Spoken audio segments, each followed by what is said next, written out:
Kenapa setiap Ramadan di Timur Tengah itu terasa panas luar biasa? Karena setiap Ramadan, Bapak Ibu kita tahu bahwa bumi itu berevolusi terhadap matahari.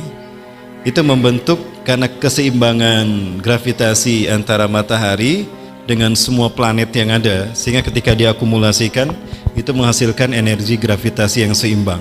Maka terciptalah orbit, energi sentrifugal atau sentripetal ya. Setelah gravitasi ada sentrifugal yang seimbang maka berputar. Kayak orang tarik tambang, kalau seimbang maka dia berputar berkeliling. Nah, itu orbit. Nah, ternyata bumi ini membentuk oval, tidak bulat simetris. Artinya ada saat di mana bumi dan matahari ini jauh, aphelium. Ada saat di mana bumi dan matahari itu dekat. Nah, setiap Ramadan tiba, jarak bumi dan matahari dekat sehingga terasa panas membakar. Diberi nama Ramadan. Singkatnya itu Bapak Ibu ya.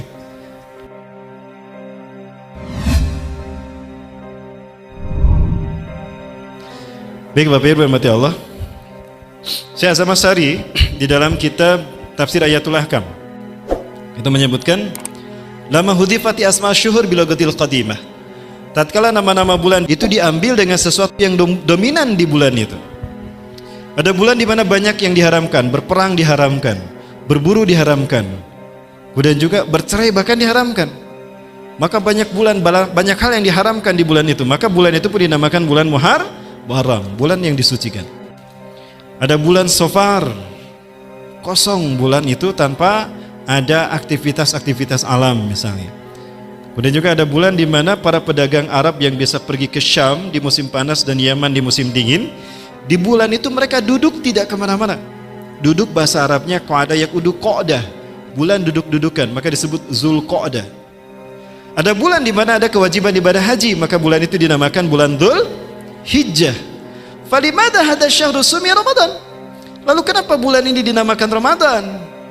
Innama sumiyati hadha syahru Ramadan li'annahu waffaqa bi ayyamil har. Dinamakannya bulan ini bulan Ramadan karena bertepatan dengan hari-hari yang panas membakar. Maka dinamailah Ramadan. Panas membakar itu bahasa Arabnya Ramadan. Ada gembalaan kambing digembalakan di bawah panas matahari. Qad ramadatil ghanam. Binatang itu sedang dipanaskan, dibakar. Ramadan. Nah, dari kata Ramadan ini ditambah alif nun untuk menjadikan dia isim sifat, dari kata kerja menjadi isim ditambah alif nun, maka jadilah Ramadan. Kenapa setiap Ramadan di Timur Tengah itu terasa panas luar biasa? Karena setiap Ramadan, Bapak Ibu kita tahu bahwa bumi itu berevolusi terhadap matahari. Itu membentuk karena keseimbangan gravitasi antara matahari dengan semua planet yang ada, sehingga ketika diakumulasikan itu menghasilkan energi gravitasi yang seimbang. Maka terciptalah orbit, energi sentrifugal atau sentripetal ya. Setelah gravitasi ada sentrifugal yang seimbang maka berputar. Kayak orang tarik tambang, kalau seimbang maka dia berputar berkeliling. Nah, itu orbit. Nah, ternyata bumi ini membentuk oval, tidak bulat simetris. Artinya ada saat di mana bumi dan matahari ini jauh, aphelium. Ada saat di mana bumi dan matahari itu dekat. Nah, setiap Ramadan tiba, jarak bumi dan matahari dekat sehingga terasa panas membakar. Diberi nama Ramadan. Singkatnya itu Bapak Ibu ya. Itu dari segi bahasa. Adapun dari segi istilah, kenapa bulan ini dinamakan bulan Ramadan? Innama sumiyati hadha syahru Ramadan li'annahu yurmadu dzunub bil amali shalih. Ayyuhriqwa. Dinamakannya bulan ini dengan nama Ramadan karena di bulan inilah terjadinya pemanasan dan pembakaran dosa-dosa kita dengan amal soleh. Subhanallah. Hanya di bulan Ramadan inilah amal soleh kita akan membakar dosa-dosa kita. Maka makin banyak amal soleh kita lakukan, makin banyak dosa-dosa kita yang terbakar habis. Itulah kenapa Rasulullah menganjurkan kita banyak beribadah, banyak beramal soleh di bulan Ramadan, agar makin banyak dosa-dosa kita yang terbakar habis. Seolah-olah Allah berfirman kepada kita, ya ayuhan nas, ya ibadiyas solihin, hadha syahrul Ramadan, atahumullah iyakum litukaffiru ankum zunubakum jami'an.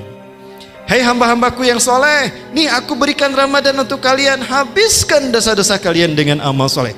Bakarlah dosa-dosa kalian dengan amal soleh kalian.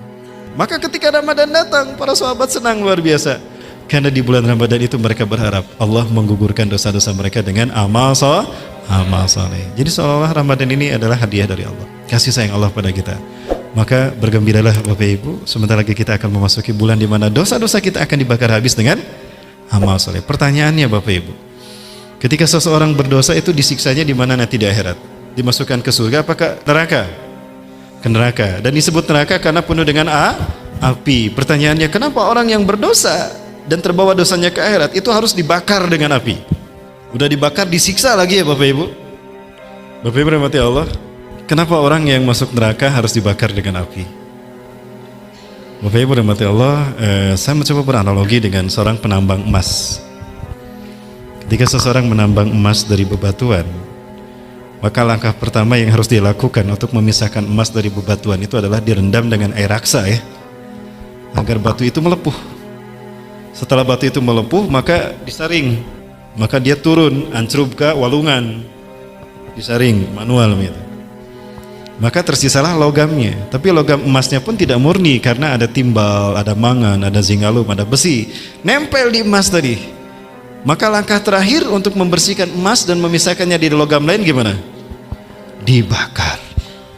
Makin sempurna pembakaran, maka makin sempurna emas yang didapatkan. Puncaknya 24 karat logam mulia emas, itu harganya tinggi. Tapi kalau pembakarannya tidak sempurna, maka emasnya pun tidak sempurna. Begitu pula dengan dosa-dosa kita. Rasulullah SAW bersabda, "Idza tanabal abdu kutiba fi qalbi nuqtatan sauda."